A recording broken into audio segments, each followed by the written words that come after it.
¿Qué tal? Buenas tardes a todos. Pues vamos empezando para que no se nos haga tarde. Sí. A nombre de la Academia Mexicana de Patología Dual, le doy la bienvenida a todos y déjenme les cuento que el webinar de hoy es para conmemorar el Día Mundial del Cerebro, porque desde el 2014, cada 22 de julio se celebra este día, Día Mundial del Cerebro. Fue establecido por la Federación Mundial de Neurología con el objetivo de concientizar a la población sobre la importancia de la salud cerebral y las enfermedades neurológicas. Y para conmemorar este día tenemos un equipo de altísimo nivel en el área de neurología y el tema que vamos a ver es una mesa redonda sobre afasia en el EBC y su rehabilitación. Nos acompaña la doctora Lilia Núñez Orozco, neuróloga y jefa del Servicio de Neurología del Hospital Centro Médico 20 de Noviembre del ISSSTE. También nos acompaña el doctor Víctor Hugo Gómez, también neurólogo adscrito al Centro Médico 20 de Noviembre del ISSSTE y coordinador del programa Resiste Cerebro. Y también nos acompaña el neuropsicólogo Gilberto Martínez Estrella, él también formado en la parte de neuropsicología en el Hospital Centro Médico Nacional 20 de Noviembre. Y pues sin más, aquí los dejo con la doctora Lilia Núñez, que va a ser la primera en intervenir en esta mesa redonda.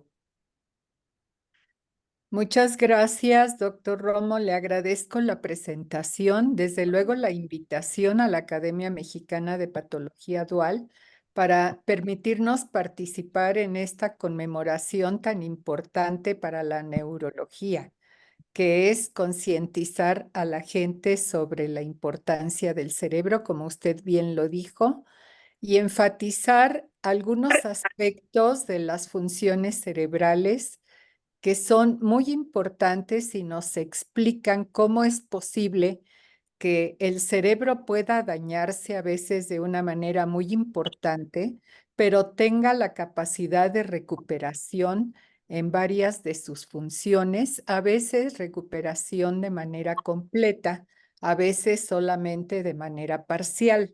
Entonces, como este era el enfoque que nos habían comentado que debíamos abordar, decidimos escoger este tema del infarto cerebral como el mejor ejemplo de una patología que es muy frecuente, como vamos a ver a continuación, y que tiene la capacidad de rehabilitarse cuando hay un daño de origen vascular, que es a lo que nos vamos a referir.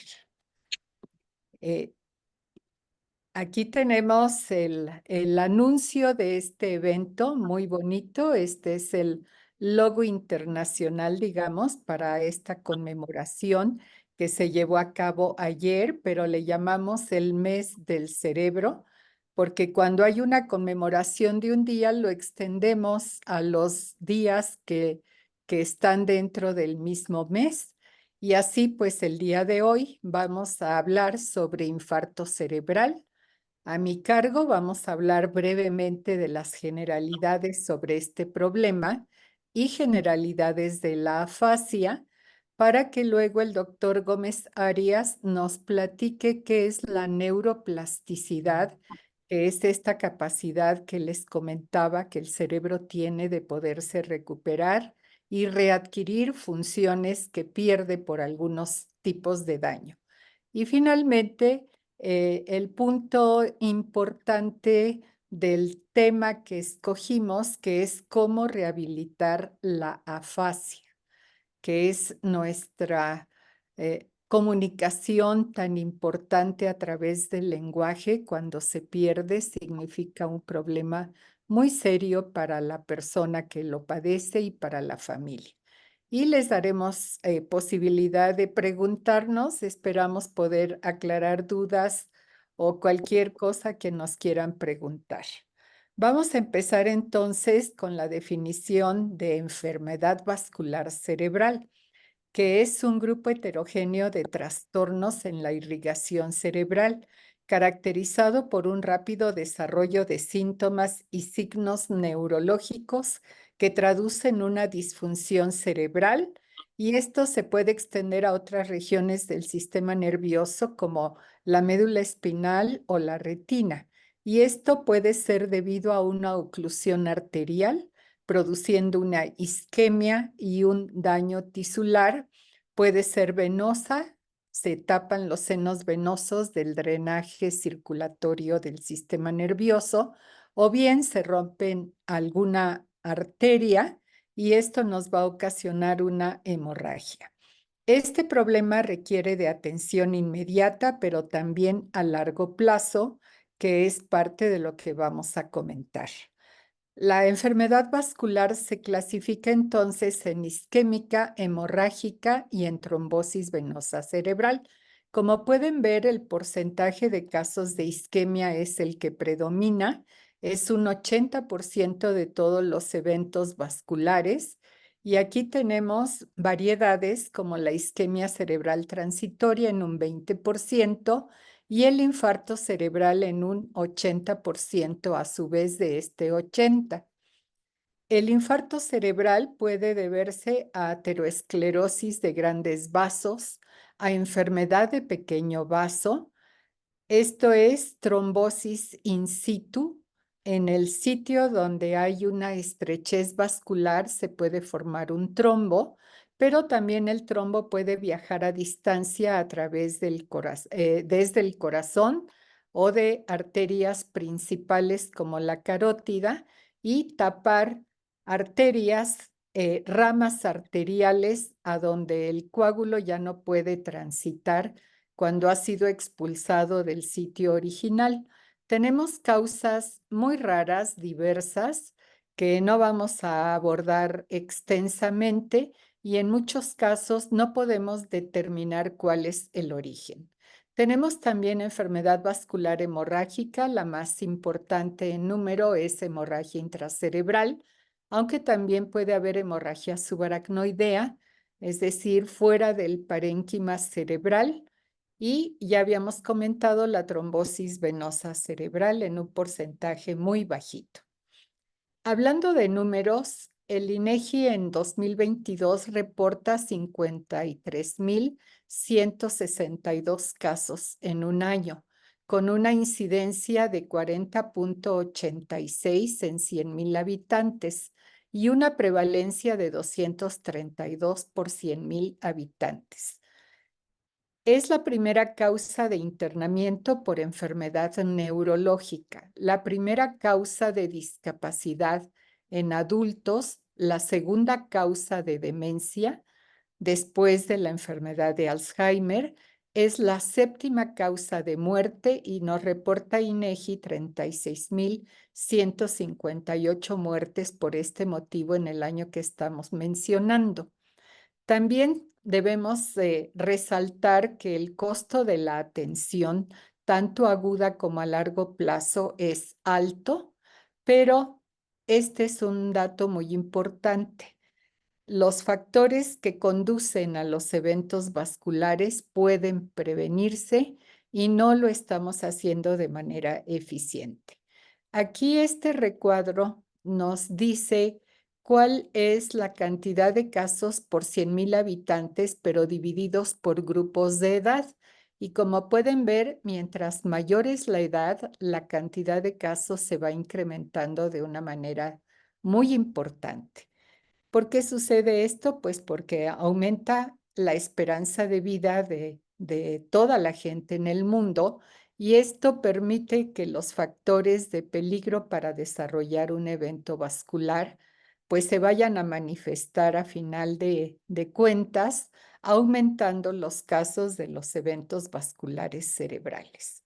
¿Cómo se manifiesta un padecimiento vascular cerebral?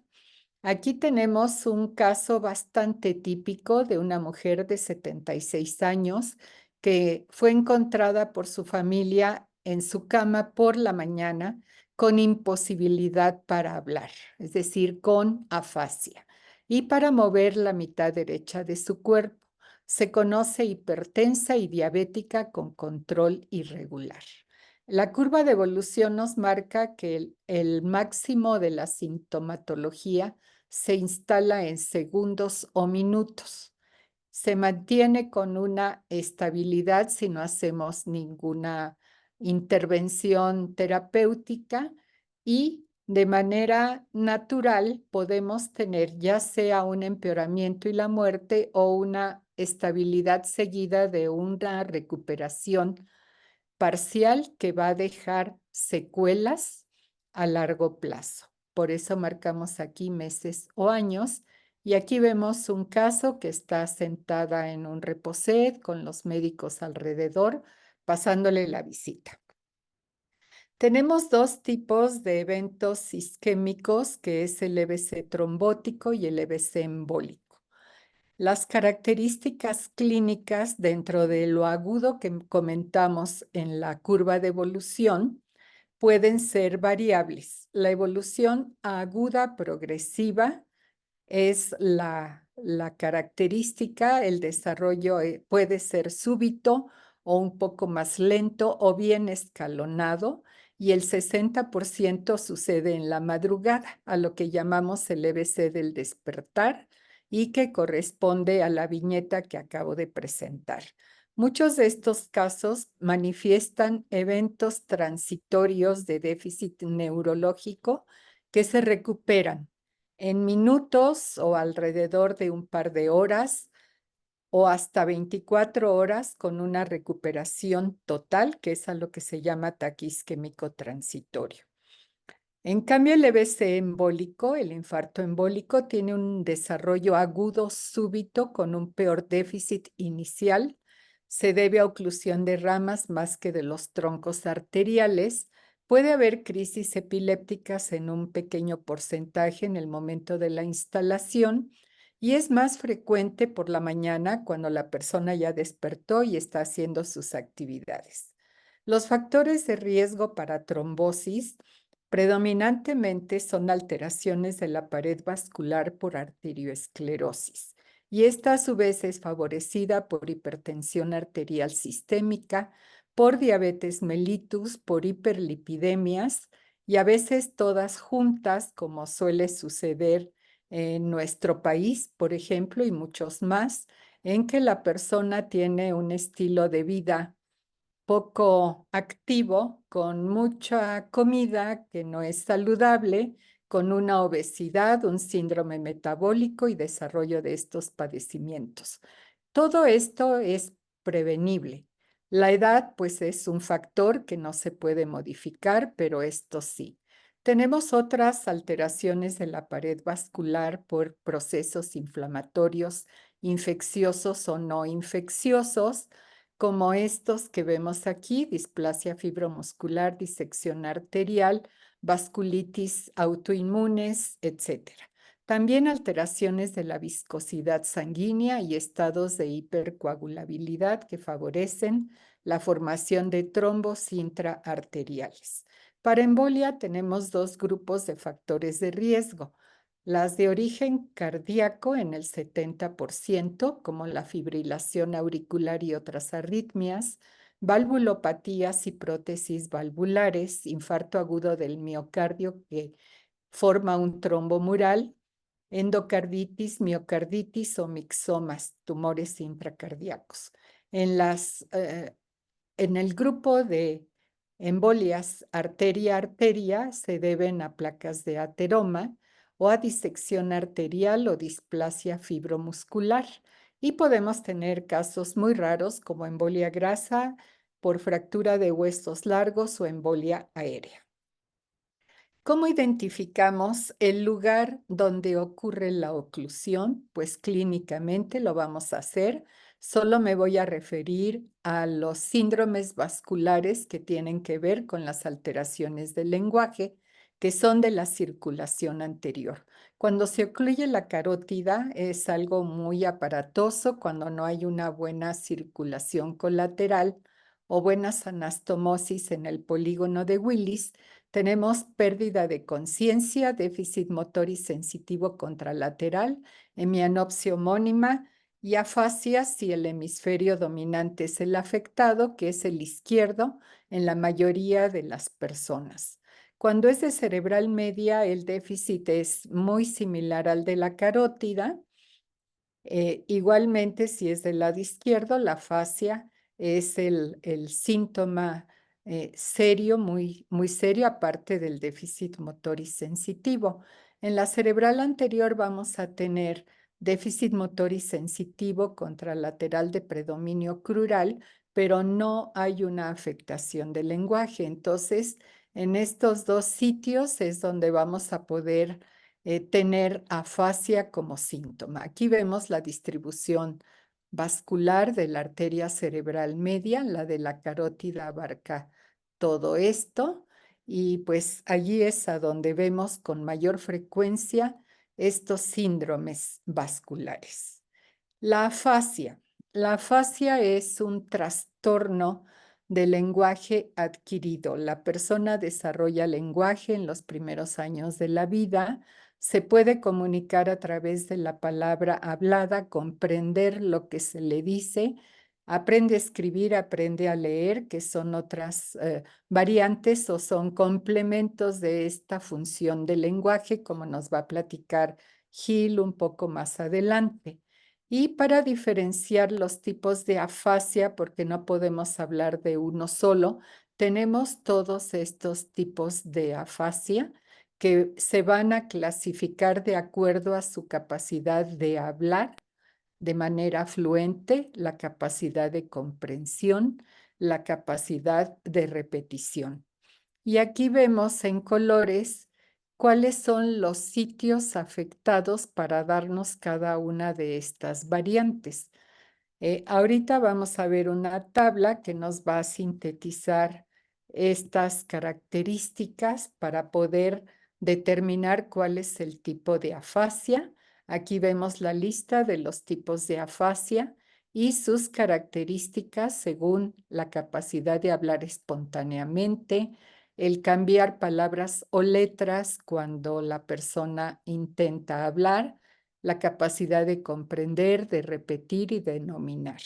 Y aquí vemos que la afasia de Broca es no fluente, raro que tenga parafasias porque a veces no pueden emitir ni una palabra, tienen buena comprensión, no pueden repetir ni nominar.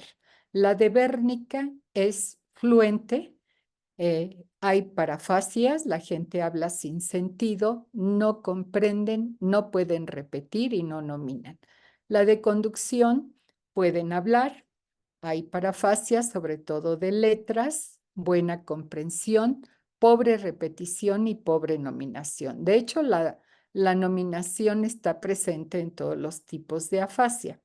La transcortical motor es no fluente, buena comprensión, buena repetición. La transcortical sensitiva es fluente, puede haber parafasias, pobre comprensión, buena repetición y la global pues nos abarca características en ambos sentidos. Cuando tenemos un EBC, cualquiera que sean los síntomas, lo que debemos buscar es la focalización y hacer el diagnóstico clínico por esa focalización. Aquí estamos ejemplificando una hemiplegia. Y debemos hacer un diagnóstico diferencial clínico con otras alteraciones, como son las encefalopatías, que muy frecuentemente se confunden por un evento vascular cerebral que en realidad no tienen. Aquí el problema es de tipo metabólico generalmente. Hacemos imágenes, sobre todo la tomografía computada, que es lo que está accesible, y aquí vemos una tomografía aparentemente normal, probablemente en un momento muy temprano. Aquí vemos una hemorragia y aquí vemos un infarto totalmente establecido. Nos basamos para el diagnóstico entonces en el cuadro clínico, la manera súbita o muy rápida de instalarse, los signos focales neurológicos y la imagen que nos divide entre problemas isquémicos y problemas hemorrágicos. Esto es muy importante para el tratamiento de lo que vamos a comentar, que nos interesa mucho que todo mundo sepa qué podemos hacer. Antes de estas técnicas para reperfundir, perdón, a las personas que tienen un evento isquémico, pues se veía como que no había nada más nada que hacer, que esperar, ya le dio, qué pena, y pues vamos a hacer solo la rehabilitación. Si seguimos manejando de esta manera más o menos tradicional los casos, pero también podemos ofrecer una reperfusión temprana y aquí vemos el tiempo que nos debe tomar desde que la persona llega, que a veces no hay facilidad para que identifiquen esta posibilidad, no atinan a llegar al sitio correcto, pero si lo hacen, llegando al hospital debemos apurarnos para hacer la evaluación clínica, para hacer la tomografía, evaluar todo, checar que no haya contraindicaciones y aplicar el trombolítico o decidir una intervención para extraer el coágulo que está ocasionando el problema. Solo el 5% de todos los eventos isquémicos se someten a este tipo de procedimientos. Es toda la enfermedad vascular cerebral y estos procedimientos tienen un costo en la atención aguda por los procedimientos de diagnóstico, porque el medicamento para trombolizar y la trombectomía tienen altos costos, porque hay que continuar una vigilancia intrahospitalaria y tratar complicaciones si permitimos que sucedan. A largo plazo necesitamos hacer una prevención secundaria, que son medicamentos para tratar de evitar la recurrencia del evento isquémico, hacer rehabilitación, manejar las secuelas en casa y las complicaciones tardías. ¿Qué vamos a hacer entonces? Cuando ya se estableció, vamos a hacer prevención secundaria, ya sea con anticoagulantes o antiadhesivos plaquetarios. Tratamos las hiperlipidemias, evitamos factores de riesgo, que aquí están en esta como rueda que vemos que vamos a tratar de disminuir el riesgo por los factores vasculares de riesgo vascular que ya comentamos. Mejorar la alimentación, la diabetes, la hipertensión, tratar las hiperlipidemias, evitar el tabaquismo y tener una alimentación y ejercicio adecuados. A veces se tiene que intervenir de otra manera a través de una cirugía abierta en la carótida, en algunos casos especiales. ¿Cuáles son las complicaciones que vamos a tener agudamente? La neumonía, desequilibrio hidroelectrolítico, tromboembolia pulmonar, desnutrición, infección urinaria, escaras de decúbito, contracturas y anquilosis. Vamos a evitar esto en general con una buena movilización, terapia ventilatoria, vendaje elástico en miembros inferiores, colchón de presión regulable, dona para cuando se sientan fuera de la cama, alimentar adecuadamente mientras la persona recupera su capacidad de deglutir, ya sea por sonda nasogástrica o por gastrostomía, evitar soluciones parenterales o sondas innecesarias. Aquí vemos entonces en las ilustraciones nuestro acceso vascular, la nutrición inicialmente por vía de la sonda, después que pueden ya deglutir papillas o alimentación correcta, las escaras, cuya prevención principal es la movilización, ayuda el colchón, pero lo principal son estas técnicas de cambios de posición frecuentes. La prevención de tromboflebitis, vean qué pierna tan mala. Y aquí vemos la posibilidad de tromboembolia pulmonar y a veces usamos la enoxaparina como preventivo. La terapia ventilatoria para ayudar a que saquen las secreciones, evitar la neumonía. Aquí vemos en las ilustraciones cómo hacerlo. Y la rehabilitación motora temprana es muy importante para que con el paso de los días y las semanas la persona recupere su movilidad. Empezamos con posturas adecuadas, aditamentos, movilización pasiva y conforme evolucionan en los días, con fortalecimiento, reeducación de marcha y terapia ocupacional. Entonces aquí vemos la movilización pasiva, las posturas, movilización en la cama para cambiarlos de posición, los aditamentos y cómo se va sacando paulatinamente a la persona de la cama. Ya un poquito más adelante, la rehabilitación se hace en el gabinete del fisioterapeuta y aquí vemos todo esto. Ahora, ¿qué vamos a hacer con el lenguaje? Vamos a hacer rehabilitación de las afasias porque la comunicación es necesario tratar de recuperarla porque de otra manera esto significa una limitante muy importante para la vida diaria de las personas y sobre todo para volver a una actividad laboral si la persona todavía la realizaba.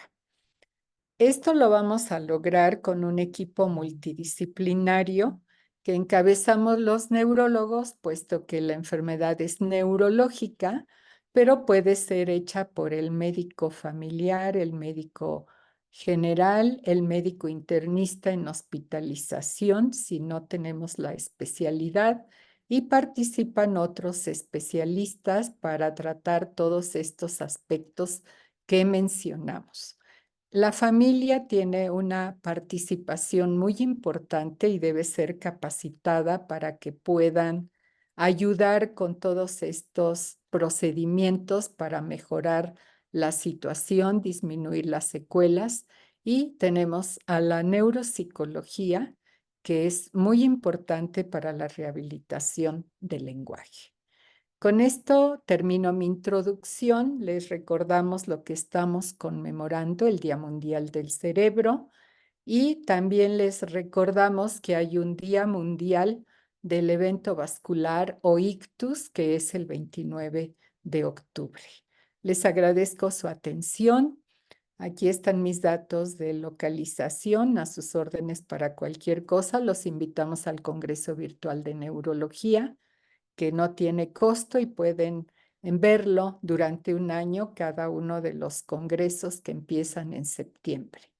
Entonces, vamos a continuar ahora con nuestro programa del día de hoy, cediendo la palabra al doctor Víctor Hugo Gómez Arias, quien nos va a platicar sobre la plasticidad cerebral, que son conceptos novedosos, son, digamos, conceptos en progresión porque se sabe cada vez más sobre esta capacidad cerebral y va a ser muy interesante escuchar a Víctor Hugo. Adelante, por favor.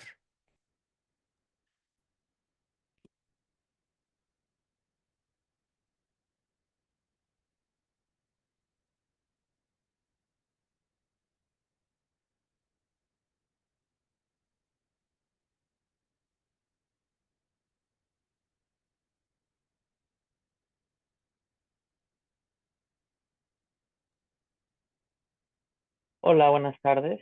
Agradezco la invitación de la Academia Mexicana de Patología Dual para hablar sobre este tema en este mes del cerebro.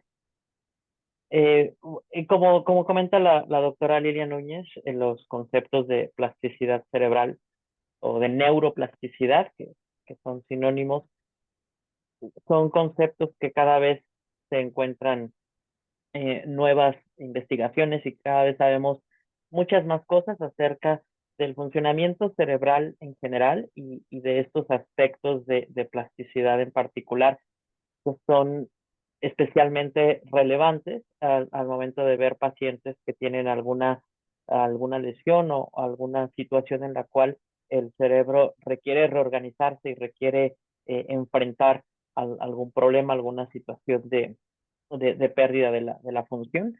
Y bueno, dentro de todas las enfermedades que pueden afectar la estructura de la organización cerebral, este tema que estamos tocando de la enfermedad vascular cerebral, pues es quizá de los que tienen mayor impacto en la salud pública, ¿no? Por la alta frecuencia, por la alta prevalencia que tiene la enfermedad. La plasticidad cerebral le llamamos así a la capacidad que tiene el sistema nervioso para cambiar su estructura y para cambiar su funcionamiento a lo largo de la vida como reacción a las demandas del entorno. Esta plasticidad va a permitir que las neuronas se puedan regenerar tanto anatómica como funcionalmente, y también se le llama así a esta capacidad para formar nuevas conexiones sinápticas. Entonces, esta cuestión de que el cerebro en desarrollo durante la infancia va generando conexiones y que se quedan más o menos inamovibles a lo largo de la vida adulta, pues ahora sabemos que es un concepto más bien erróneo, puesto que la capacidad que tiene el cerebro para reorganizarse y para ir generando nuevas conexiones, ir fortaleciendo las que más se utilizan o las que más se necesitan e ir debilitando las que menos utilizamos, esto es algo que se mantiene presente a lo largo de toda la vida, ¿no? Existen dos tipos principales de plasticidad. Entonces hablaríamos de la plasticidad estructural y de la plasticidad funcional. La plasticidad estructural le llamamos así a los cambios físicos que se presentan dentro del tejido, tanto a los cambios moleculares en expresión de receptores, en formación de vesículas de neurotransmisores, en todos estos cambios físicos que existen dentro de las neuronas, a los cambios celulares de la morfología propia de las neuronas y también a los cambios sinápticos, que es esto de que se formen nuevas conexiones que donde se requieren o donde más se usan, que se pierdan las conexiones que se están utilizando menos. Y estos cambios pueden ser a corto o a largo plazo. Ahorita vamos a ver cómo es que se llevan a cabo estos cambios estructurales cuando es algo transitorio o cuando se generan de manera permanente en el cerebro. Pero también le llamamos plasticidad cerebral a una plasticidad funcional, en el que la morfología y la estructura de las redes y de las conexiones que existen en el cerebro no se alteran, pero sí se altera o sí se modifica la manera en que se utilizan esas conexiones ya existentes, reestructurándolas y cambiando la eficiencia sináptica en algunas zonas, en algunos puntos, de acuerdo a las demandas del entorno. Entonces, estos cambios que se van a presentar de manera física van a inducir que funcionalmente también se altere la manera en que responde el cerebro. Los mecanismos a través de los cuales se producen estos cambios, tanto estructurales como cambios funcionales, son muy variados, y de los más estudiados y de los más conocidos tendríamos a la plasticidad sináptica, a la neurogénesis y a la plasticidad glial. La plasticidad sináptica es quizá la más estudiada, de la que más sabemos y la que se considera como la parte más predominante que sustenta el concepto de plasticidad cerebral. Esto se refiere al cambio en el número o en la intensidad de las conexiones sinápticas. Después tenemos el concepto de neurogénesis, que es la generación de nuevas neuronas en el cerebro adulto. Antes se tenía como este paradigma de la neurociencia, en el cual las neuronas adultas o las neuronas en un cerebro adulto ya no se multiplican, ya no se puede generar nuevas, que solo se cambian la cantidad y el tipo de conexiones sinápticas, pero pues ahora sabemos, hay mucha evidencia, tanto en modelos animales como en estudios funcionales, que demuestran que sí existe la neurogénesis en los cerebros adultos y que sí un cerebro adulto es capaz de producir nuevas neuronas. Sin embargo, bueno, esta capacidad de multiplicación de las células del cerebro, pues es bastante menor comparado con algunos otros órganos en los cuales la multiplicación celular pues es mucho más eficiente. Entonces, por eso en el cerebro de estos dos conceptos, de la neurogénesis, de la generación de nuevas neuronas y de la plasticidad sináptica, es la plasticidad sináptica la que sustenta la mayor parte de lo que se lleva a cabo cuando hay un proceso de reorganización del tejido cerebral. Y por otro lado tenemos otro aspecto que tampoco había sido muy estudiado en los inicios de la neurociencia, que es la plasticidad glial. nosotros sabemos que en el cerebro no existen únicamente neuronas, sino que existen otras células que les llamamos glía, que son los astrocitos, los oligodendrocitos, y que por mucho tiempo, pues, estas células, principalmente los astrocitos, pues se tenía este concepto de que eran como células de sostén sin que tuvieran mucha mayor intervención en los procesos propiamente neuronales o del funcionamiento cerebral. Y bueno, ahora sabemos que no solamente son células de sostén, sino que estas células gliales, principalmente los astrocitos, no solamente influyen, sino que modulan y en muchos casos llevan una parte principal en algunos de los procesos del funcionamiento cerebral y del funcionamiento de las neuronas. Entonces, durante estos mecanismos que vamos a hablar de la plasticidad sináptica y de cómo se llevan a cabo estos cambios, las células gliales que hay alrededor tienen un papel muy importante, ya que muchos de la homeostasis y del equilibrio que hay entre los neurotransmisores y entre los electrolitos y el equilibrio iónico que hay en el microambiente celular es gracias a estas células astrocíticas. Y esta gliotransformación se refiere a que justamente estos astrocitos, cuando están de manera normal en un tejido sano que no ha recibido ninguna lesión, al recibir esa lesión y al tener esta reorganización de sinapsis, se transforman, se activan, y estos astrocitos activados o transformados son los que activamente van a estar influyendo y modulando los procesos en la plasticidad. Aquí tenemos un ejemplo de una reconstrucción de microscopía en donde tenemos diferentes tipos, en diferentes momentos, las neuronas cómo van modificándose después de una agresión, en donde vamos a ver cómo la cantidad de proyecciones que está teniendo estas neuronas, la cantidad de dendritas, esta arborización dendrítica, está pues muy influida por estos procesos y obviamente al tener más proyecciones, pues son capaces de generar más conexiones. Decíamos entonces que la plasticidad sináptica la podemos visualizar a corto o a largo plazo. La plasticidad sináptica a corto plazo son cambios transitorios y que están relacionados con con los procesos más elementales de la memoria a corto plazo, en procesos de la habituación, en procesos de la sensibilización, y se ha propuesto que estos mecanismos son los mecanismos iniciales del filtro de información, los que el primer lugar, el primer momento en el que se va a modular qué información se va a quedar de manera como más permanente o va a generar cambios más permanentes en el cerebro y cuál no. La plasticidad la podemos dividir en los cambios que hay en presinápticos y los cambios que hay postsinápticos. Y a su vez podemos dividir la plasticidad en los cambios que disminuyen la fuerza sináptica y los cambios que aumentan la fuerza sináptica.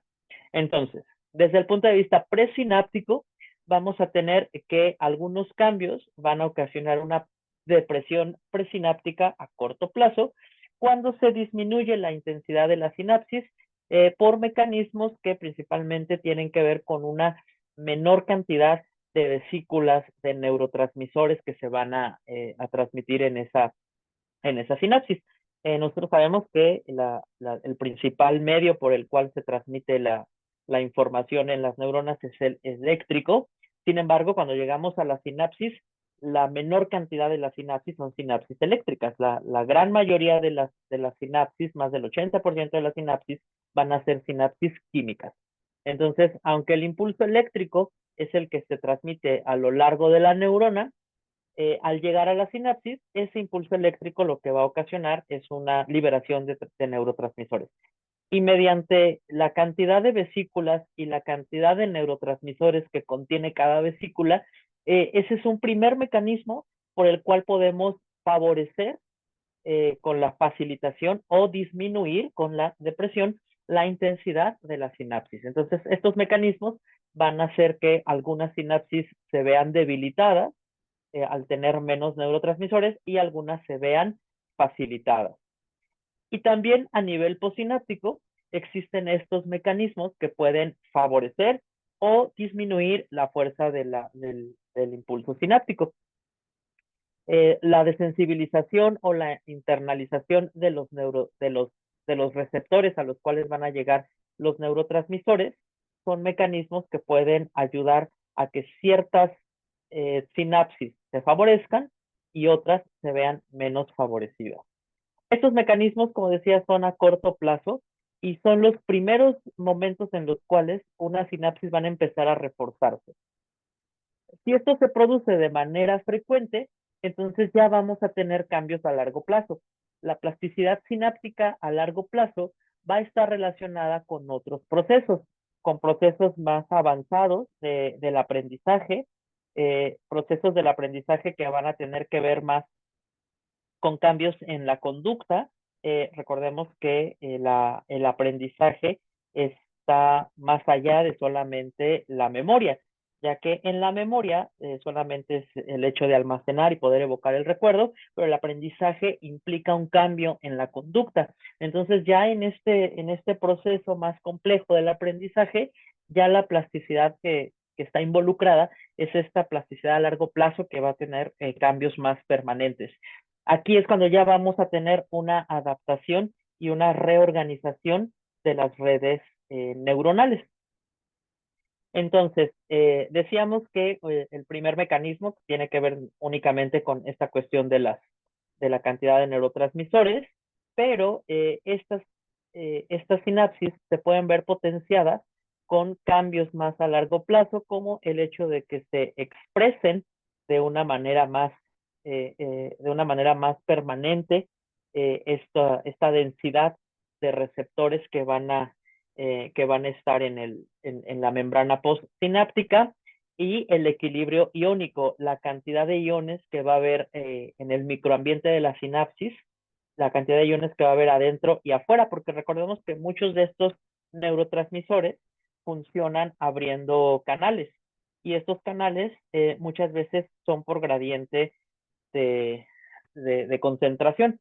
Entonces, este equilibrio entre las concentraciones se puede modificar de tal manera que la fuerza sináptica sea mayor y que esto esté potenciado. Si esto se repite de manera frecuente, vamos a tener que se van a generar más espinas dendríticas. Aquí en la dendrita, no toda la dendrita, no en todo lo largo de la membrana de la dendrita se van a llevar a cabo la sinapsis. Tiene que haber un botón sináptico o una espina sináptica que nos permita que se lleve a cabo la sinapsis. Entonces, otro de estos mecanismos por los cuales a largo plazo se puede llevar a cabo la plasticidad es justamente que estas sinapsis que van a estar siendo favorecidas se van a inducir esta generación de nuevos botones o de nuevas espinas en la dendrita. De esta manera, la plasticidad a largo plazo va a ir con todos estos cambios moleculares, de iones, de receptores, de neurotransmisores, va a ir ocasionando que se moldee de una manera estructural, cambios físicos estructurales que van a modificar el tamaño y el número de las espinas dendríticas. Y esto va a favorecer que estas sinapsis se fortalezcan. Y así como existen estos mecanismos de potenciación, las dendritas o las sinapsis que menos utilidad o que menos funcionamiento están teniendo, pues se van a ver disminuidas y van a favorecer así el balance sináptico, haciendo que las sinapsis que más se requieren sean las que se fortalezcan y las que menos se están utilizando se vayan desapareciendo poco a poco.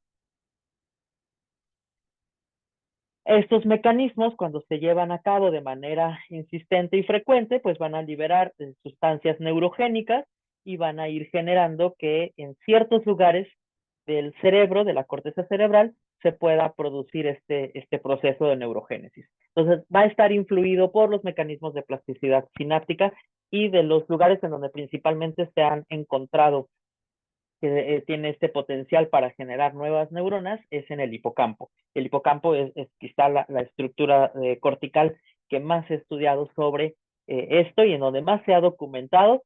Se tienen diversos marcadores proteínicos con los cuales se puede ir documentando cómo se van generando nuevas neuronas desde formas inmaduras hasta formas completamente maduras. Ahora bien, para que se puedan llevar a cabo todos estos factores, decíamos que cualquier cerebro adulto tiene este potencial para que se reorganicen las sinapsis, se arboricen las dendritas, se fortalezcan unas redes en otras.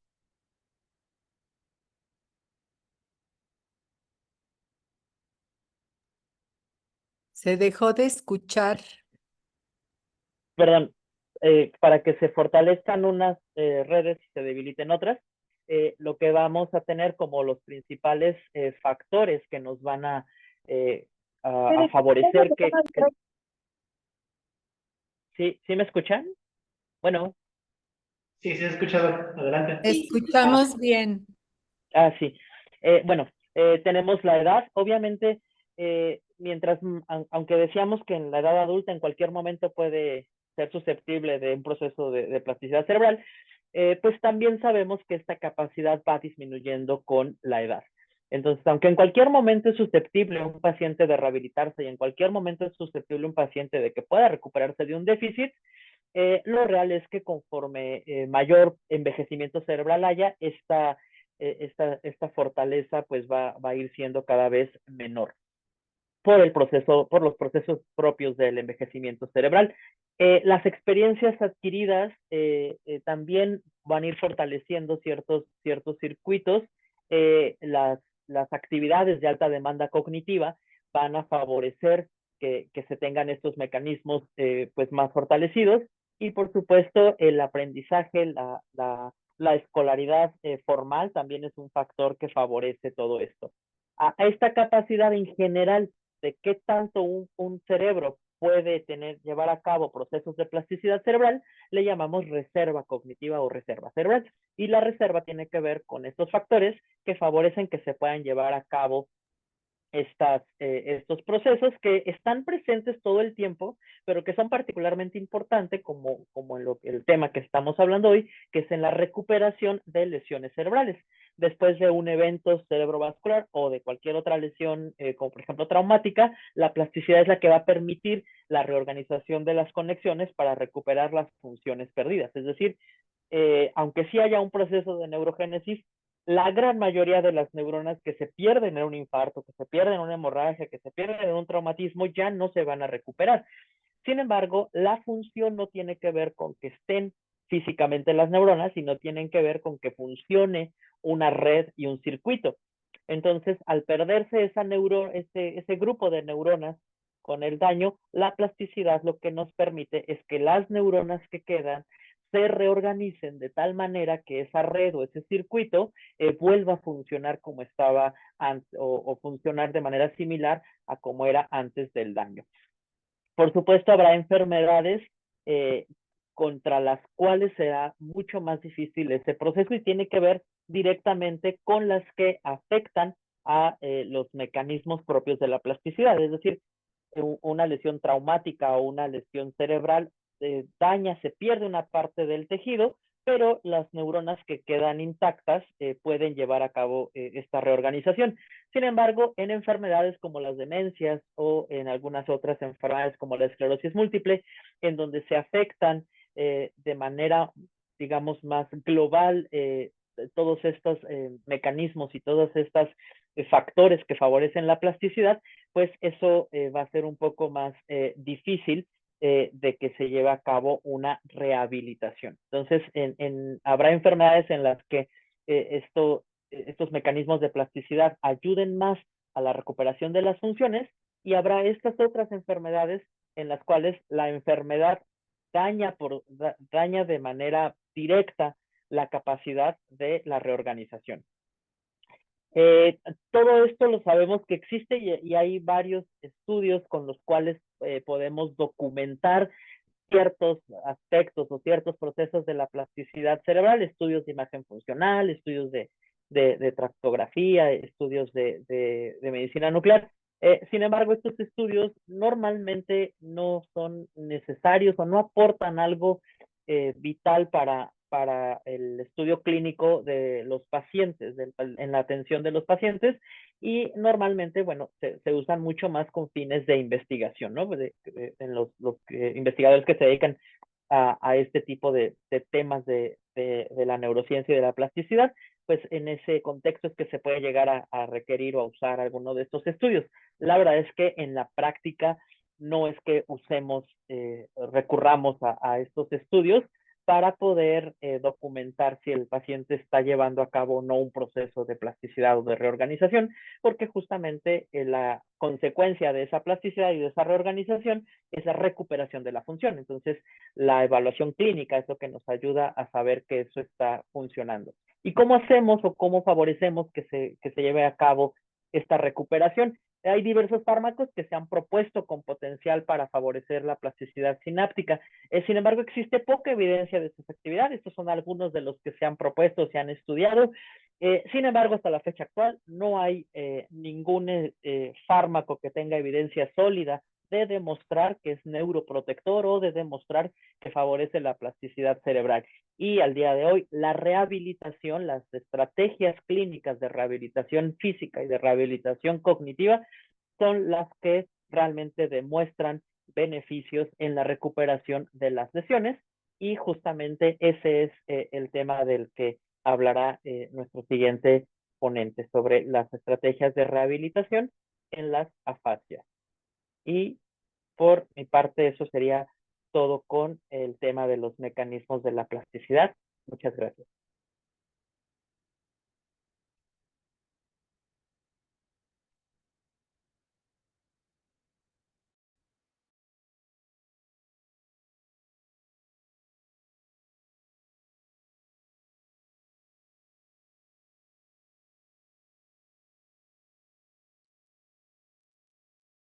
Voy a ir compartiendo mi pantalla. Agradezco. Oh, un segundo.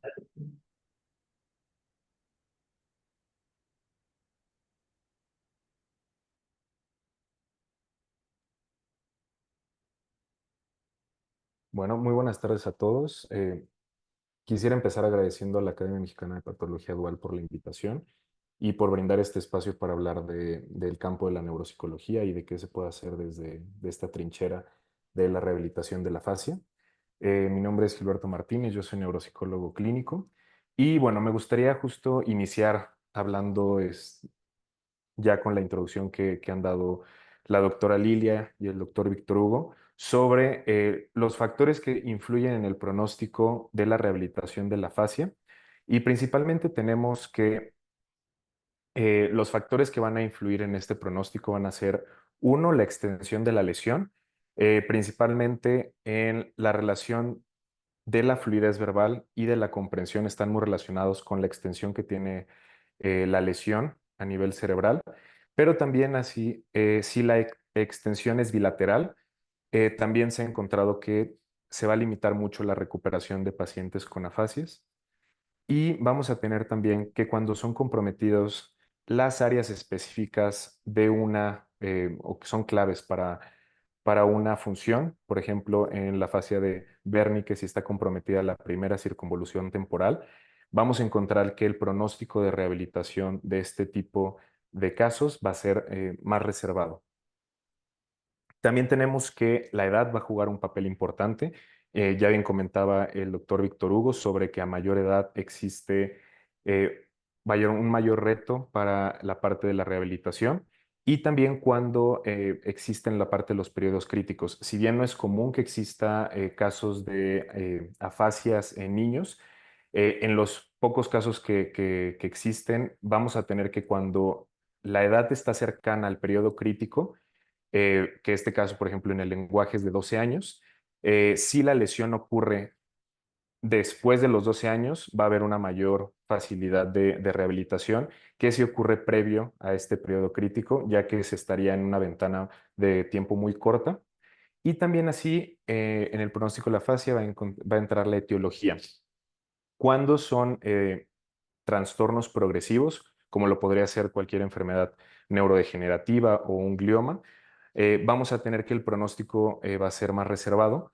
Y cuando tenemos etiologías que se les considera estáticas, como es el evento cerebrovascular, las hemorragias o los traumatismos craneoencefálicos, va a haber un mejor pronóstico.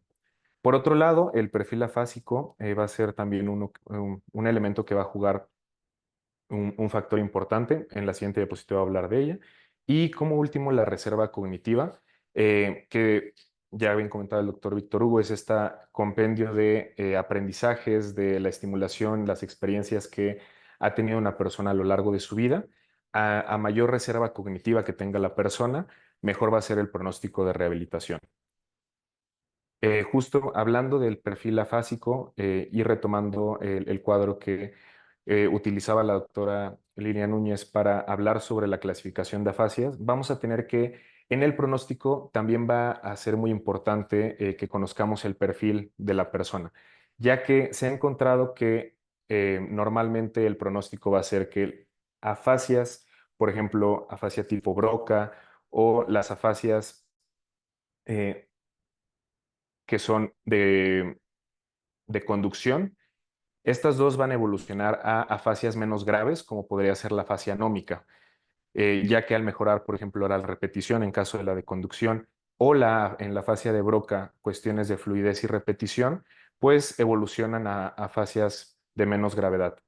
Por otro lado, en afasias, por ejemplo, de Wernicke o sensorial, vamos a tener que van a evolucionar también a modos de menor gravedad, como podría ser una afasia de conducción, en donde, bueno, aquí se representa con más o menos en si está conservado o está deteriorado justo cada elemento de la evaluación del lenguaje. Y bueno, tenemos que, en caso de que seamos capaces de rehabilitar, por ejemplo, en el caso de la afasia sensorial, la parte de comprensión evolucionaría a una afasia de conducción. Y vamos a tener que justo en el trabajo de la rehabilitación de las afasias, vamos a tener tres mecanismos con los cuales siempre vamos a estar trabajando. Principalmente vamos a tener que una parte se va a llamar la compensación y este va a ser el aspecto que vamos a utilizar en donde vamos a emplear otras funciones cognitivas preservadas para la ejecución de la tarea que está afectada. Por ejemplo, si hablamos de funciones, la atención puede suplir las deficiencias que existen en memoria. Por otro lado, la restauración, que es lo que buscamos también, se basa justo en la estimulación concreta de una función. Por ejemplo, en caso de la comprensión, pues en la restauración nos enfocamos en la rehabilitación de la comprensión de una persona. O por el contrario, en la fluidez. Y lo que buscamos es lograr obtener la mayor restauración de la función que se encontré afectada. Y por otro lado, vamos a tener el empleo de la estrategia de sustitución, que es el empleo de ayudas o mecanismos alternativos. En muchos casos va a ser externos, que nos permitan el desarrollo eficaz de alguna tarea que le demos a la persona. Por ejemplo, en el caso del lenguaje tenemos que, a medida de que vemos el desarrollo, la sustitución puede ser a través de algo que se le conoce como cuadernos de lenguaje, cuando la persona no es capaz de restaurar ni compensar durante la rehabilitación del lenguaje. Bueno, en la sustitución utilizamos estas ayudas o mecanismos alternativos para poder ayudar a la persona a poder llevar una calidad de vida lo mejor posible. También tenemos que en la rehabilitación de afasias se ha encontrado que cuando se trata de personas mayores a 65 años, el objetivo va a ser que la rehabilitación del lenguaje sea no más de 2 horas a la semana. Por el contrario, cuando tenemos personas menores de 65 años, se ha visto beneficios con programas muy intensivos, que son de 9 horas o más a la semana. Se ha visto que tienen grandes beneficios para personas, pero solo por debajo de 65 años. Esto va a ser un aspecto importante, ya que en personas mayores es mejor poco y el beneficio va a ser mayor a programas intensivos. También tenemos que el tiempo desde el comienzo de la afasia va a ser importante para poder determinar cómo vamos a planear la rehabilitación para esa persona. Por ejemplo, si es menor a los 3 meses, vamos a tener que la persona se va a beneficiar de programas justamente de igual forma de menos de 2 horas a la semana. Por el contrario, cuando tenemos a personas que llegan a rehabilitación del lenguaje, pero han tenido ya más de 3 meses con estas alteraciones en el lenguaje, vamos a tener que ellos se van a beneficiar justamente de programas un poco más intensivos que son de 4 horas a la semana y justo el objetivo y las horas totales que se recomiendan para el tratamiento de las afasias va a ser un total de 50 horas de tratamiento en donde se ven ya beneficios del tratamiento en la rehabilitación del lenguaje.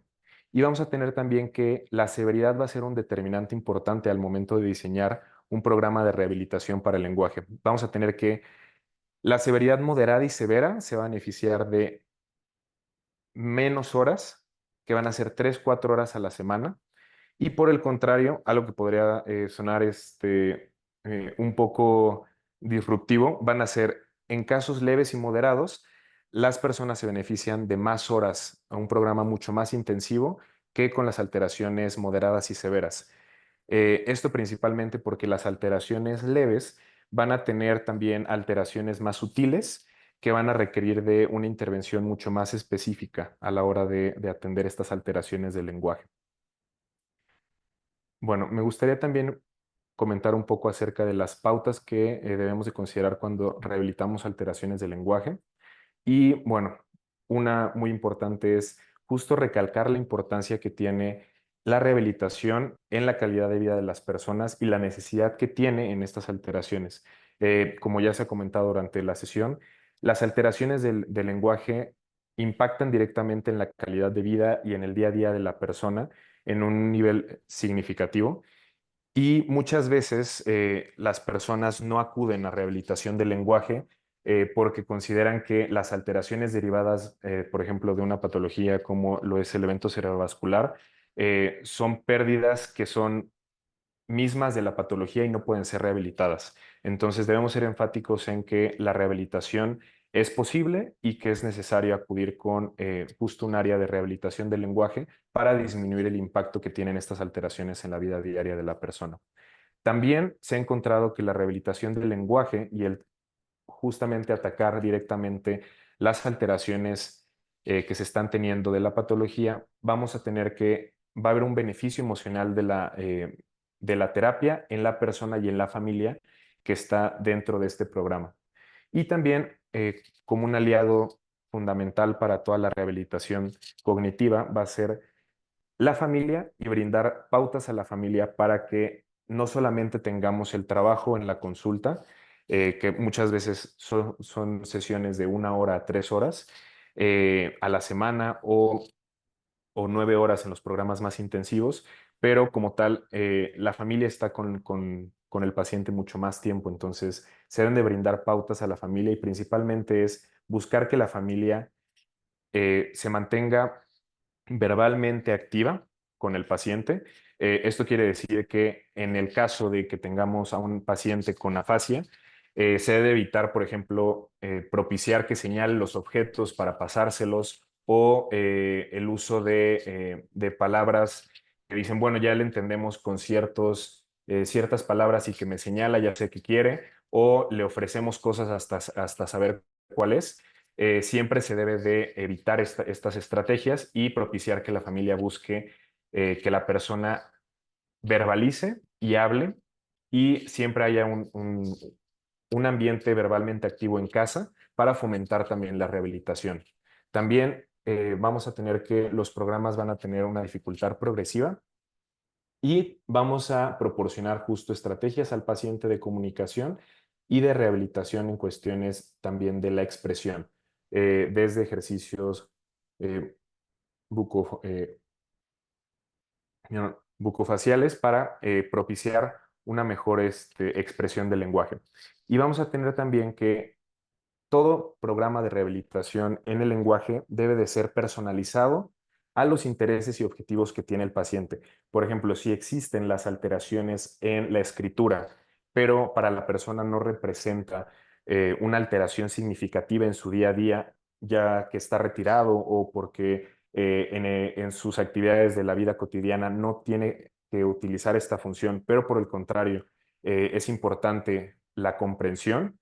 Debemos de centrar justamente los objetivos de la rehabilitación en los intereses y objetivos que tenga el paciente y la familia, no los que nosotros consideramos importantes. Debemos también justo tener este balance, ¿no? De buscar los que nosotros valoramos como las situaciones más relevantes a rehabilitar, pero ser compensados para empezar primero a tratar los que el paciente requiere en su día a día. También siempre debemos tener instrucciones claras y brindar a las personas qué hacer y qué no hacer, como les comentaba, las cuestiones de pues, mantener un contexto verbalmente activo en casa. Y también utilizar métodos dentro de nuestra intervención, como lo es la entrevista motivacional o la escala de calificación autoanclada, que permitan justamente la confianza y desarrollar un vínculo terapéutico con la persona en donde el involucramiento de la persona y de la familia sean benéficos también en los objetivos que tenemos en la parte de la rehabilitación cognitiva. Y bueno, también se ha encontrado un beneficio grande en utilizar recursos audiovisuales que le permitan a la persona facilitar su día a día, pero también entender lo que nosotros le estamos brindando en las sesiones, desde las explicaciones de qué es lo que tiene hasta los ejercicios con los que nosotros vamos a estar trabajando. Por otro lado, siempre cuando hablamos de pacientes con afasia, les voy a brindar unas recomendaciones de trabajo que ustedes pueden implementar en su práctica clínica, aún y no sean terapeutas de lenguaje o neuropsicólogos justamente en la rehabilitación cognitiva.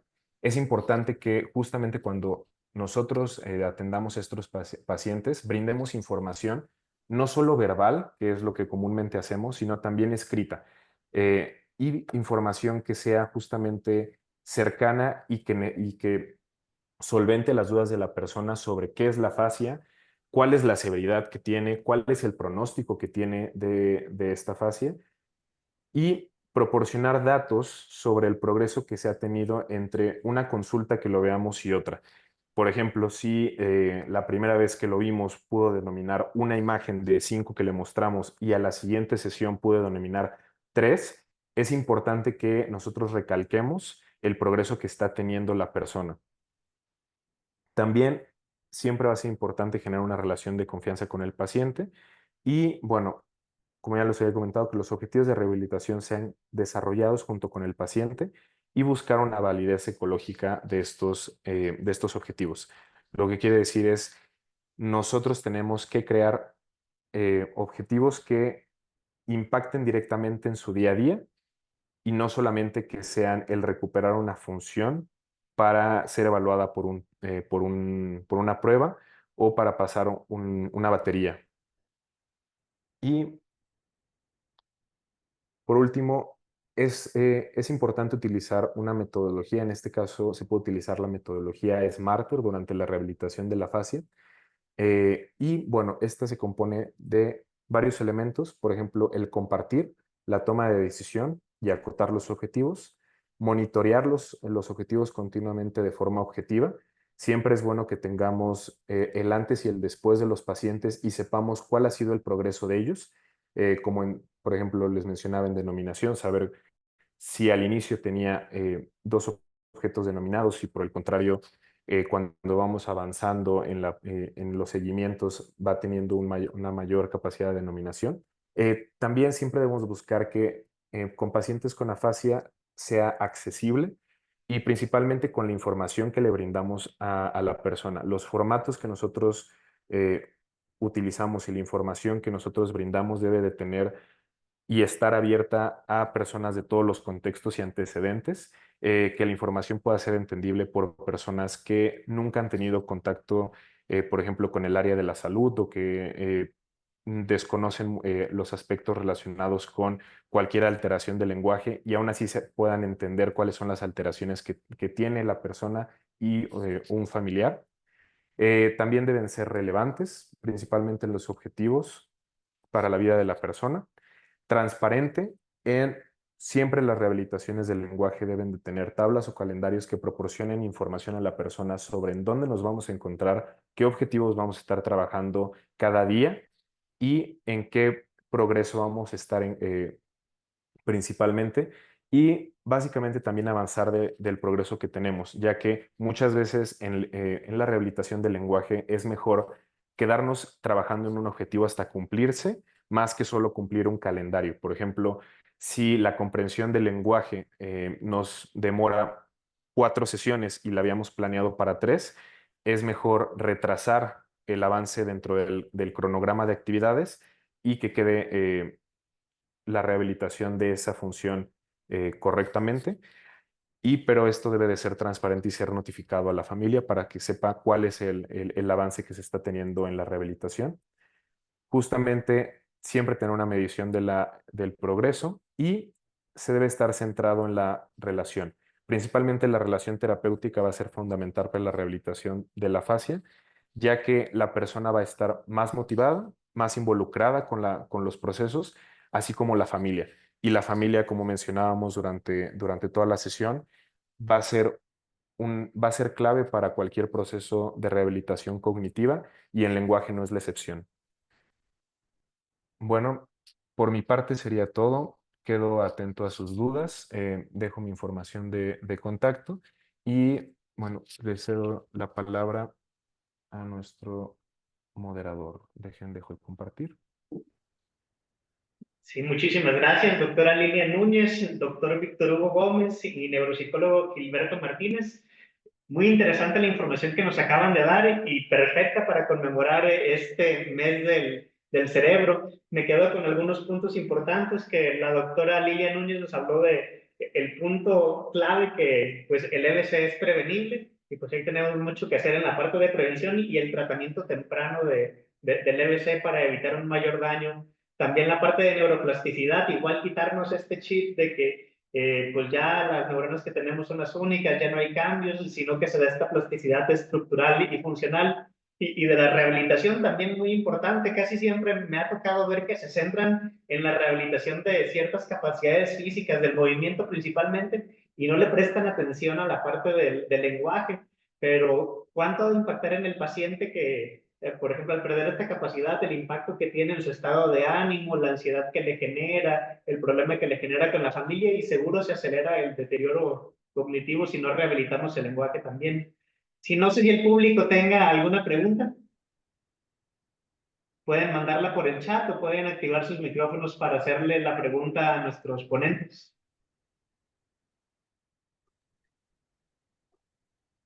Hola, doctor Romo. Hola, queridos maestros. Soy la doctora Yolanda Ocampo y bueno, el día de hoy no los pude acompañar como moderadora, pero tengo muy buen representante del equipo. Y pues muchísimas gracias por su aportación en esta sesión y la verdad que fue muy enriquecedora, sobre todo por el panorama que nos pusieron, ya que pues sí, ¿no? Es importante el proceso de la patología en el paciente y obviamente de los que están acompañándolos, ¿no? La red de apoyo y pues del acompañamiento que también el médico, tanto de primer nivel como especialistas, deben de llevar, pues ahora sí que son guías, ¿no? Y acompañantes en este periodo de rehabilitación y de tratamiento.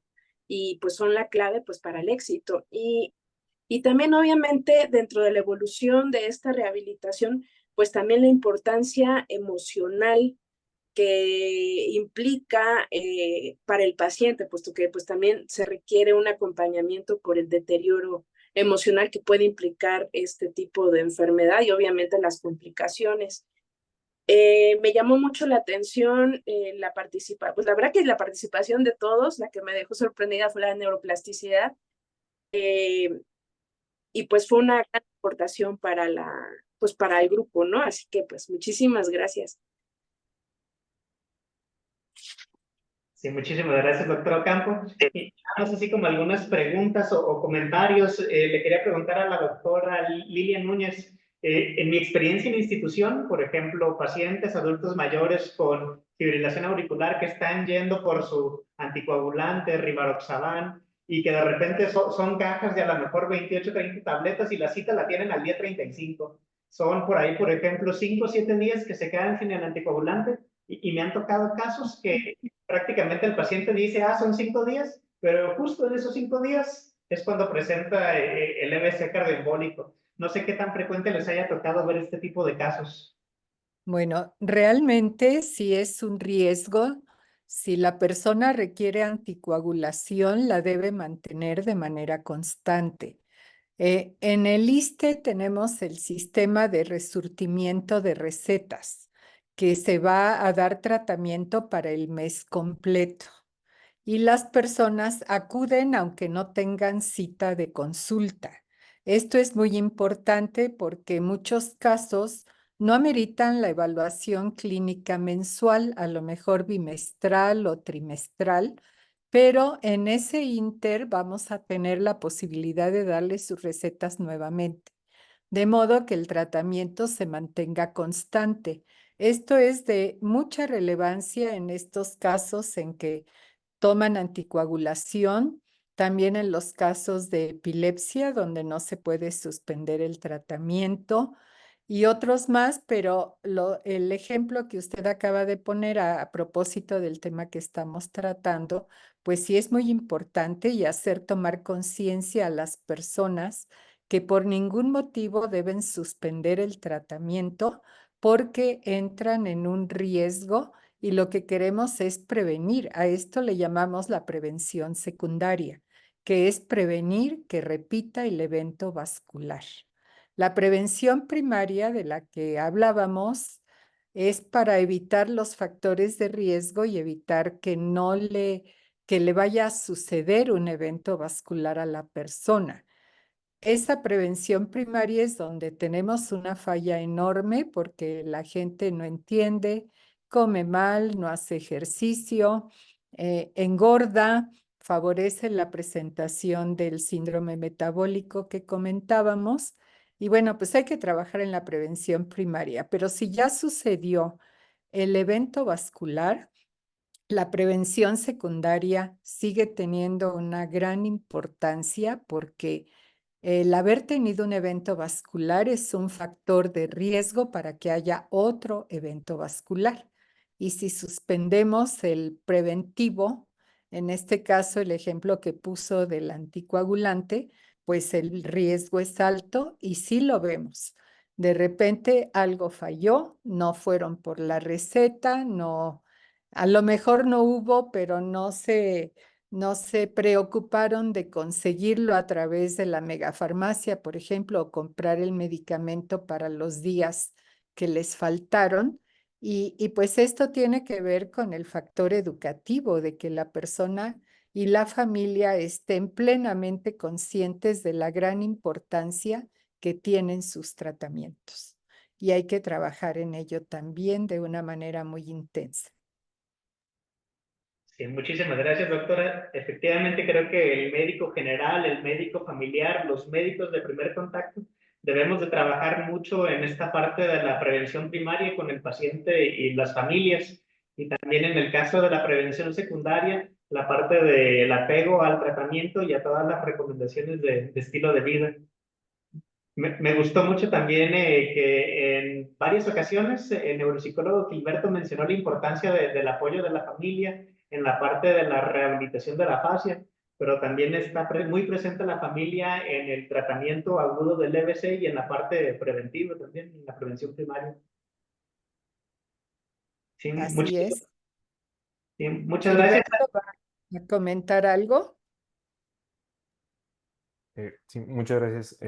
Sí, creo que la familia es clave justo en todo el proceso de rehabilitación, enfocado a la parte de justo de rehabilitación del lenguaje. Al final, el brindarles estrategias a ellos y que tengamos la capacidad de tener un impacto fuera de las horas que están en el consultorio, pues es benéfico y como usted lo mencionaba también, la cuestión de el seguimiento de los medicamentos, el tener este apoyo, se ve también en las familias que están involucradas, ¿no? Se ve desde la parte de rehabilitación del lenguaje hasta cómo llevan la medicación del paciente y el seguimiento de las consultas médicas en cada especialidad. Ok, muchísimas gracias. Y nada más comentando otro caso que recuerdo de mi práctica institucional, era un paciente que le había dado un EBC hace como 3 años, le quedó una secuela motora, pero también afasia, y su consulta de cada mes, pues prácticamente cuando lo llegaba a mandar a neurología, prácticamente se surtían los medicamentos y se le hacía hincapié en el apego al medicamento para la prevención secundaria. Pero, por ejemplo, este paciente que ya tenía varios años y nunca se le había dado un abordaje de la afasia. Sé que son muchos los factores que influyen en el pronóstico, pero cuando ya pasó mucho tiempo, generalmente, ¿cuál es el beneficio que puede tener el paciente?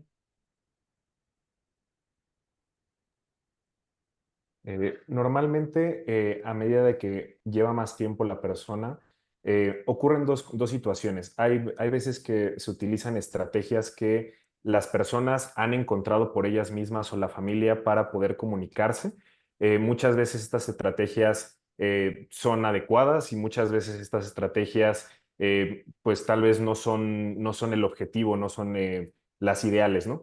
Entonces, pero es raro encontrar pacientes que lleven tanto tiempo que no hayan buscado una estrategia de comunicación, ya que, bueno, al final es una necesidad básica que tenemos el comunicarnos con nuestro entorno. Entonces, empieza a haber puede haber estas dos características, ¿no? Estrategias que tal vez se asemejen mucho a lo que recomendaríamos en una sesión o estrategias, por el contrario, que hayan buscado o hayan sido no tan efectivas. Por ejemplo, las personas que, como mencionaba, ¿no? Intentan que señale solo los objetos o que tienen una palabra o unos ciertos sonidos que le empiezan a presentar las cosas hasta que sepan cuál, ¿no? Entonces empieza a ocurrir estas situaciones. Cuando llegan a consulta o a rehabilitación, después de tiempo, el progreso va a ser más lento, pero siempre es benéfico tener un proceso de rehabilitación del lenguaje en un contexto vaya, diseñado y llevado por un profesional. Siempre se ven beneficios derivados de ello. Los beneficios van a ser más lentos y van a ser más progresivos que a un paciente que esté en un momento a los primeros 3 meses, pero sí va a tener la capacidad de poder tener una rehabilitación del lenguaje con los beneficios que tiene esta. Okay. Muchísimas gracias. ¿Alguien más tiene alguna pregunta para nuestros ponentes? Una pregunta, mucho se ha hablado últimamente, está de moda el uso de nutracéuticos, suplementos, en el aspecto de neuroplasticidad o para mantener una salud cerebral, neuronal adecuada. ¿Qué hay de novedades en estas actualizaciones de nutracéuticos? ¿Se ha aportado algo o pues como siempre ni es bueno ni es malo? No sé, el doctor Víctor Hugo, ¿qué nos pueda decir? Bueno, realmente sí influye mucho esta cuestión de los micronutrientes, de la microbiota, del eje intestino-cerebro y todos estos aspectos que cada vez igual es un campo muy reciente de que cada vez sabemos más en cómo influyen todos estos aspectos en el funcionamiento cerebral. La verdad es que en cuanto a esto, ningún suplemento o ninguna toma adicional de algo sustituye a una alimentación saludable y a una alimentación balanceada. Eh, Aunque hay ciertos aspectos de las recomendaciones de la Organización Mundial de la Salud que a veces sí es más fácil cubrir con suplementos, como por ejemplo los requerimientos de omega 3, por ejemplo, que nos recomiendan incluir comer pescado 1 o 2 veces por semana. Pues a veces no lo cumplimos o es más fácil en ese sentido sí ingerir los omega 3 en un suplemento que nos pueda aportar la cantidad de miligramos que se recomienda para disminuir el estrés oxidativo en el cuerpo en general y en particular en el cerebro. Pero sí, todos estos procesos de la homeostasis de los neurotransmisores y de favorecer ciertas conexiones, sí, claro que están muy influidos por procesos de inflamación, por procesos de oxidación y formación de radicales libres, en los cuales incide completamente el tener una alimentación balanceada y el tener un aporte adecuado de todos estos nutrientes. Muchas gracias. Y una última pregunta para la doctora Lilia Núñez. Quería saber más o menos cuál es la disponibilidad de los servicios de rehabilitación del lenguaje para estos problemas de afasia a nivel institucional o a nivel gobierno. Bueno, no sé en las demás instituciones, pero en la nuestra, afortunadamente en el hospital disponemos del grupo de neuropsicología, representado hoy por Gilberto, y podemos ofrecer esto. Hay también un servicio que es lamentablemente único en todo el ISSSTE, que es el servicio de foniatría, que también ayuda muchísimo para la rehabilitación del lenguaje, diferente, podríamos decir, a lo que hace neuropsicología, pero son recursos de los que podemos echar mano para estos pacientes. En otros lugares de la institución no se dispone de esta posibilidad y lamentablemente muchos pacientes que son atendidos en otras unidades de la institución no van a tener acceso a esta posibilidad. Van a tener acceso a la rehabilitación física, que es a la que se le presta mucha atención, porque la movilidad significa también un asunto de interés muy importante para las familias y para la persona misma, pero se deja de lado la cuestión del lenguaje. Pues no podemos arreglar esto, por lo menos a un tiempo corto, porque no existe el recurso humano para que se pueda brindar esto de una manera más extendida, pero sí lo podemos ofrecer en el Centro Médico Nacional 20 de noviembre. En el Seguro Social desconozco cómo estén en este aspecto, y en otras instituciones de la Secretaría de Salud, pues tampoco le podría decir. Posiblemente sí, esto seguramente en el Instituto Nacional de Neurología habrá recursos para dar este tipo de rehabilitación, pero no es tan extendido como se puede requerir. Muchísimas gracias, doctora. ¿Alguna otra pregunta o comentario? A mí me gustaría preguntarle a la doctora Lilia Núñez si nos puede compartir nuevamente los datos para el acceso al Congreso Virtual de Neurología, porque creo que sí nos hace falta una actualización a los médicos del primer nivel de atención. Sí, claro. Es una página www.congresovirtualneurología.org, si mal no recuerdo. Ahorita lo comentamos, se los pasé en la presentación, que ahora no encuentro, pero vamos a buscarla. Congreso Virtual Neurología.org. Es de la Academia Mexicana de Neurología, que nos apoya para realizar este congreso que llevamos a cabo desde el año 2001 anualmente. El congreso se mantiene un año disponible. Pueden descargar su diploma de asistencia, que tiene valor curricular y que puede ayudar mucho para las recertificaciones de los médicos de distintas especialidades. Entonces, pues está disponible, están cordialmente invitados a tomarlo. a asistir como puedan, puesto que dura tanto tiempo, pueden programarse para asistir a los diferentes módulos durante todo ese año y descargar al final su diploma. Ahorita está el congreso del año pasado. En septiembre se va a renovar, se va a meter nueva información para que tengamos el nuevo que va a durar hasta agosto del año próximo. Muchísimas gracias por Pues la muchas gracias. y por la invitación. No, pues esperemos que la atienda mucha gente y que le sea de mucha utilidad. Sí, ahí vamos a meternos y compartimos el enlace con nuestros contactos para que ahora sí que entre más gente, entre más personas y médicos sepan de estos temas, más se va a poder hacer por ayudar al paciente y por prevenir las enfermedades neurológicas. Ya lo pude abrir, si quieren lo ponemos en compartir, si me Adelante. dan la posibilidad. Sí, adelante. No puedo compartir. A ver, aquí no me da. ¿No? Si gusta, igual puede compartirnos la imagen o el enlace. Nosotros también lo compartimos con el grupo y con los que se hayan conectado a la sesión.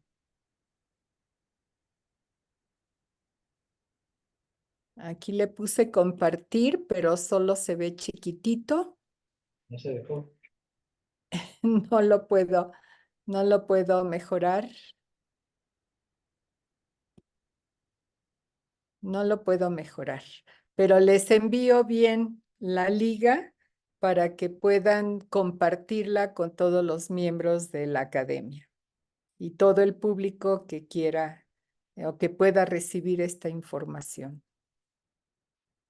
Pues muchísimas gracias a los tres ponentes. Creo que fue una mesa redonda con expertos de alto nivel en estos temas. Agradecemos por compartir con nosotros todo su conocimiento y también por esta invitación al Congreso Virtual de Neurología, que pues ahí estaremos presentes y lo difundiremos entre todos nuestros contactos de la Academia Mexicana de Patología Dual. Gracias por la invitación. Muchísimas Gracias. gracias por haber pensado en esta conmemoración y habernos invitado a participar en ella. Muchísimas gracias a todos por su atención. Gracias, hasta luego. Hasta luego. Hasta luego. Gracias. Adiós.